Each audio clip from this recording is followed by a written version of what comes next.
In this spotlight, we will be discussing the CareExperience data types.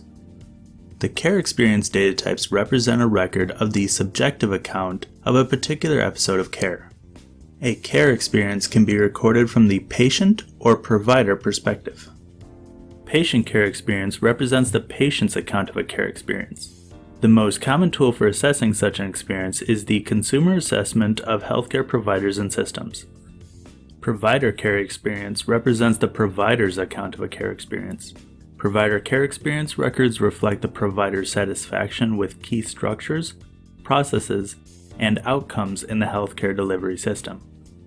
The care experience data types only contain information about the tool used to assess the experience and when the record was created.